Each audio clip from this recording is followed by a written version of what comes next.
I sent 10 of these emails out to every camera company I could, Samsung, Panasonic, etc.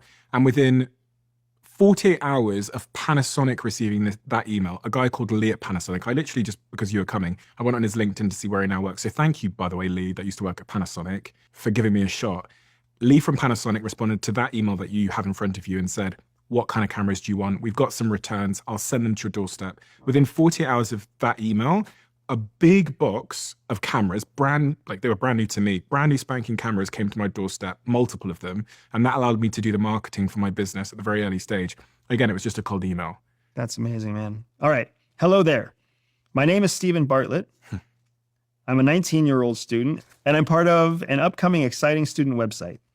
So in March last year, I began developing an idea I had that focused on bringing together the student community. Several months later, I have the backing and support of all the universities in the Northwest who are working with us every step of the way.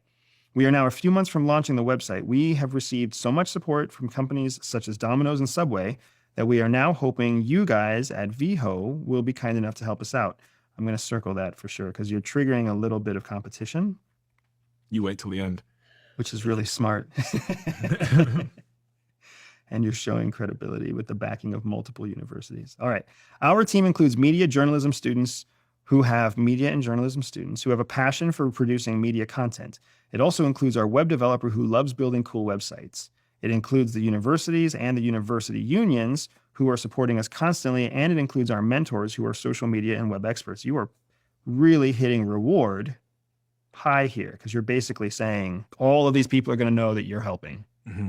Like all these universities, all these students, media and journalism, guess what they both need? Cameras. Mm-hmm. So you're really leaning hard into the reward here, and it's pretty awesome.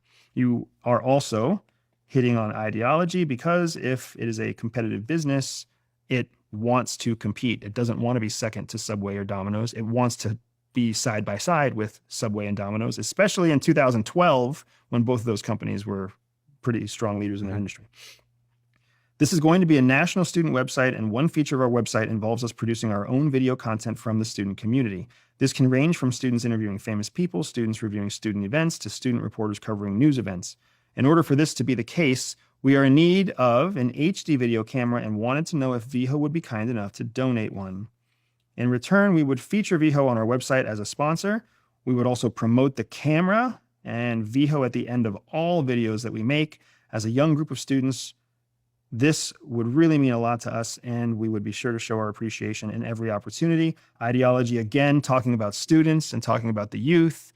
There's no real coercion in this, for sure.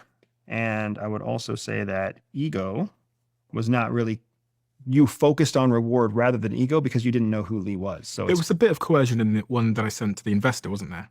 Because I said, we've had some offers from venture capitalists, which is kind of saying that I have other offers. Kind of, but that's not coercive. Coercion means that you are leaning into the shame, the guilt, some sort of negative feeling. Competition is not a negative feeling. Oh, really? Okay. Competition is how we build trust. Okay, so me mentioning that I have other opportunities isn't coercion. You should always mention that you have other opportunities, even if you don't. Okay. Always. It's one of those areas where you always have other opportunities.